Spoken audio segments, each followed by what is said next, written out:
नमस्कार। हनुमान जी के पास 8 प्रकार की सिद्धियां हैं। इसका वर्णन हनुमान जी के ग्रंथों में कई बार देखने को मिलता है। पर क्या आप जानते हैं हनुमान जी को अष्ट सिद्धियों का वरदान एक बार नहीं बल्कि 2 बार मिला था। साथ ही हनुमान जी ने इन अष्ट सिद्धियों का प्रयोग कब कब किया था और इन अष्ट सिद्धियों की विशेषता क्या है, चलिए जानते हैं।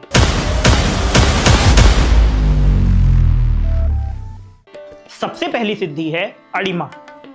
इस सिद्धि को प्राप्त करने वाला मनुष्य अपने शरीर अणु यानी एटम जितना छोटा कर सकता है। इस सिद्धि का प्रयोग हनुमान जी ने लंका में प्रवेश करते समय किया था, जब लंकिनी नाम की राक्षसी ने उन्हें इतने छोटे स्वरूप में भी पहचान लिया था।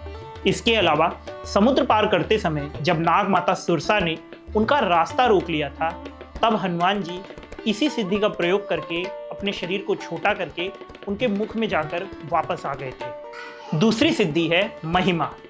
इस सिद्धि का प्रयोग करने वाला मनुष्य अपने शरीर को जितना चाहे उतना बड़ा कर सकता है। हनुमान जी ने इस सिद्धि का भी प्रयोग नाग माता सुरसा के सामने किया था। साथ ही अशोक वाटिका में भी जब माता सीता को उनके बल पर संदेह हुआ था, तब हनुमान जी ने इसी सिद्धि का प्रयोग करके अपना विराट रूप माता को दिखलाया था, जिसके बाद उन्हें उनके बल पर विश्वास हो गया था। तीसरी सिद्धि है गरिमा।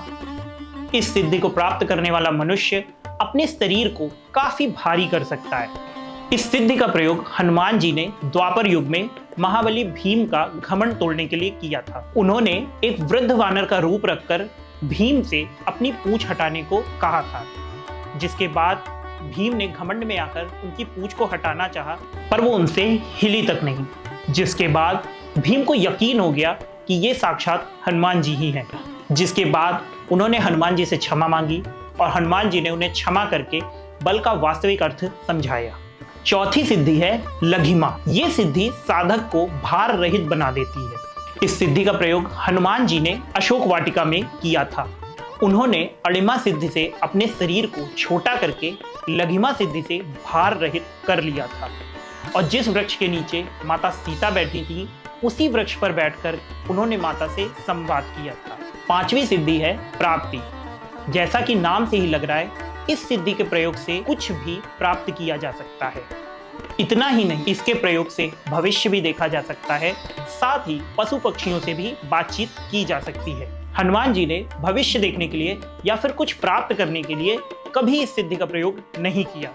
हालांकि माता सीता का पता लगाने के लिए उन्होंने इस सिद्धि का प्रयोग कर कई पशु पक्षियों से बातचीत की थी। छठी सिद्धि है प्राकाम्य। इस सिद्धि से अपनी हर इच्छा को पूरा किया जा सकता है। इस सिद्धि का प्रयोग हनुमान जी ने कई बार वेश बदलने के लिए किया था। साथ ही इसी सिद्धि के बल पर हनुमान जी चिरकाल यानी लंबे समय तक युवा बने रहेंगे। सातवीं सिद्धि है ईशित्व। ईशित्व का अर्थ है ईश्वर के स्वरूप का हो जाना। हनुमान जी भगवान शिव के अवतार हैं, इसलिए ईश्वर स्वरूप तो वो खुद हैं ही, मगर हनुमान जी के रूप में अवतार लेने के बाद भी उन्होंने अपना जीवन प्रभु श्री राम को समर्पित कर दिया। इसी समर्पण ने उन्हें ईश्वरीय गुणों से भर दिया। आठवीं सिद्धि है वशीत्व। वशीत्व का अर्थ है सभी को वश में रखना। इसी सिद्धि के कारण हनुमान जी ने अपनी सभी इंद्रियों को वश में कर रखा है। साथ ही वो अपने मन पर भी पूर्ण नियंत्रण रखते हैं। तो ये थी वो अष्ट सिद्धियां जिनका वर्णन कई बार हमें धर्म ग्रंथों में देखने को मिलता है। बचपन में भगवान इंद्र के वज्र से घायल हो जाने के बाद जब ब्रह्मा जी ने इन्हें ठीक कर दिया था, तो इनकी शिक्षा दीक्षा भगवान सूर्य के द्वारा हुई थी। शिक्षा प्राप्ति के दौरान हनुमान जी ने कई वर्षों की कठोर तपस्या करके ये अष्ट सिद्धियां प्राप्त की थी। बाद में जब भगवान श्री राम अयोध्या के राजा बने, तो माता सीता ने भी उन्हें अष्ट सिद्धियों का ही वरदान दिया। लेकिन माता सीता का वरदान और भी अधिक प्रभावशाली था, क्योंकि माता सीता ने उन्हें अष्ट सिद्धियों का दाता बना दिया। मतलब अगर कोई भक्त हनुमान जी की उपासना करके उनसे अष्ट सिद्धियों का वरदान मांगता, तो हनुमान जी उसे अष्ट सिद्धियों का वरदान दे सकते हैं। पहले मिला वरदान सिर्फ उनके पर्सनल यूज के लिए था, पर अब वो दूसरों को भी वरदान दे सकते हैं। हनुमान जी की अष्ट सिद्धियों से रिलेटेड ये वीडियो आपको कैसा लगा, हमें कमेंट सेक्शन में ज़रूर बताइएगा। और साथ ही हनुमान जी के पास 9 निधियां भी हैं। अगर आप उस बारे में जानकारी चाहते हैं तो प्लीज़ चैनल को सब्सक्राइब कीजिएगा।